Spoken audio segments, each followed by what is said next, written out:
రసజ్ఞులైన సాహితీ మిత్రులకు విభాషన్ రాజేశ్వరరావు నమస్కారం. వెంకట సుబ్బారావు మేడ్ ఈజీ ఇది ఎక్కడో విన్నట్లుంది గదూ.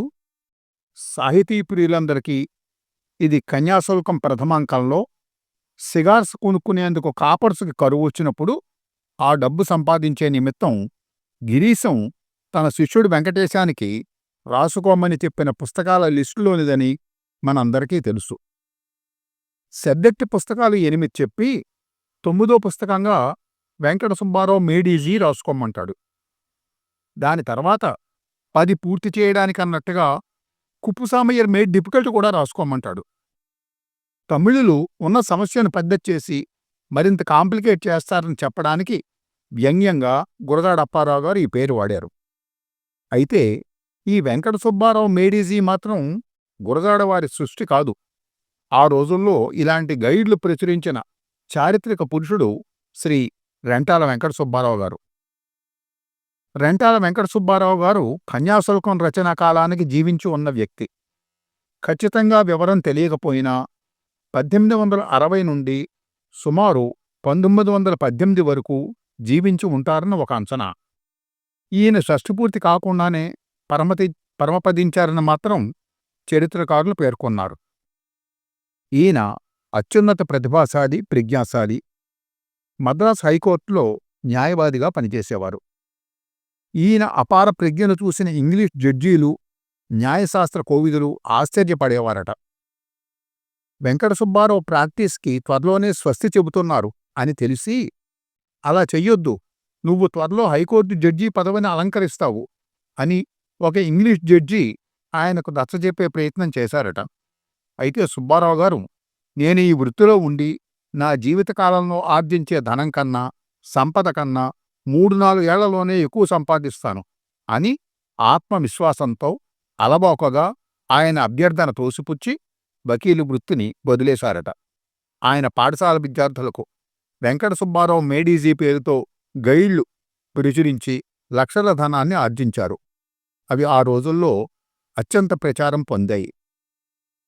షేక్స్పియర్ రచనల్లో ప్రసిద్ధమైన హ్యామ్లెట్, ఒథెల్లో నాటకాలను వెంకట సుబ్బారావు గారు హ్యామ్లెట్ అన్వీల్డ్, ఒథెల్లో అన్వీల్డ్ అని గొప్ప వ్యాఖ్యానాలు వాటికి రాశారు. అవి ఆ రోజుల్లో అమెరికాలో షేక్స్పియర్ విమర్శకుల మన్ననలు పొందాయి. అంటే వాటి గొప్పతనాన్ని మనం అర్థం చేసుకోవచ్చు. ఈయన 1895లో కేసరీ విలాసం, ఆనంద దీపిక అనే నవలలను తెలుగులో వ్రాసి తానే వాటిని కన్నడ భాషలో కూడా రాసి అనువదించి ప్రచురించారు. 1910లో హాస్యలహరి పేరిట ఒక జోక్ బుక్ కూడా వీరు వెలువరించారు. అందులో ఒక జోక్, మీ ఊరికి వెళ్ళి వచ్చిన తర్వాత బాకీ పైసలు చేస్తానని చెప్పితివి, ఎందుకు ఇంకా సొమ్ము పంపించినావో కాదు? నేను మా ఊరికి వెళ్ళి వచ్చే వరకు బాకీ అడగడం నువ్వు ఒప్పుకున్నావా లేదా? అవును, ఒప్పుకున్నాను. అయితే మరి నేనింకా మా ఊరికి వెళ్ళనే లేదు, వెళ్ళి వచ్చిన తర్వాత నీ బాకీ తీరుస్తానులే. ఇలాంటి చక్కని జోక్స్ ఈ పుస్తకంలో చాలా ఉన్నాయి.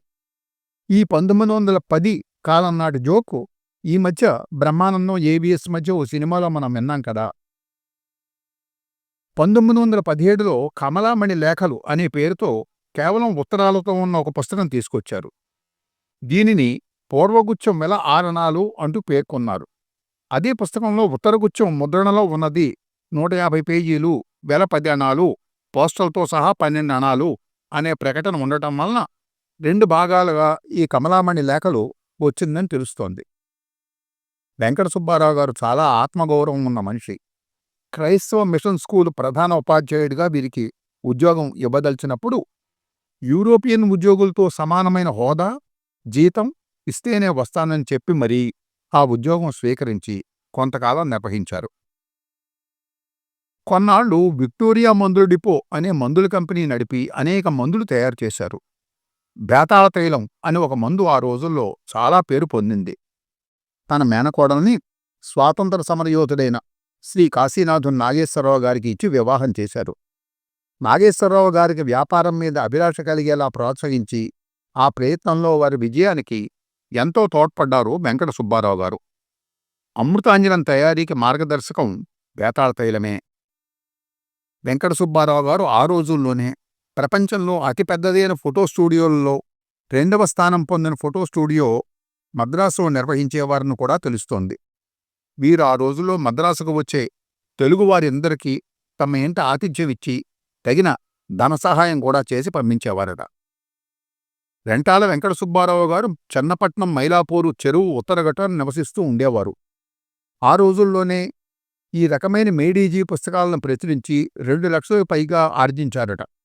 బిఏ/బిఎల్ చదువుకున్న విద్యాధికుడు, తెలివితేటల కలవాడు, మిక్కిలి రసికుడు, కొడు ఉదారవంతుడు, తెలుగున గద్య పద్యములు మిక్కిలి చురుకుగా అల్లగలడు, దొరలు మెచ్చినటువంటి ఇంగ్లీషు రాసి మాట్లాడగలడు అని అజ్జాడ ఆదిభట్ల నారాయణదాసు గారు తమ స్వీయ చరిత్రలో ఆయన గురించి రాసుకున్నారు. శ్రీ వేటూరి ప్రభాకర శాస్త్రి గారు మద్రాసులో ఉన్నప్పుడు కొంతకాలం మైలాపూర్లో ఉండే సమయంలో శాస్త్రిగారు సేకరించి సంకలనం చేసిన చాటుపద్య మణిమంజరి ప్రచురించడంలో రెంటాల వారు చాలా సహాయం చేశారట. 1000 రిప్లై కార్డుల మీద పుస్తకం అపేక్షించు వారికి మా చిరునామాతో సహా వ్రాయించి పోస్టు చేయించరి, వెంటనే 1000 పుస్తకములు అమ్ముడుపోయెను అని రాసుకున్నారు ప్రభాకర శాస్త్రి గారు.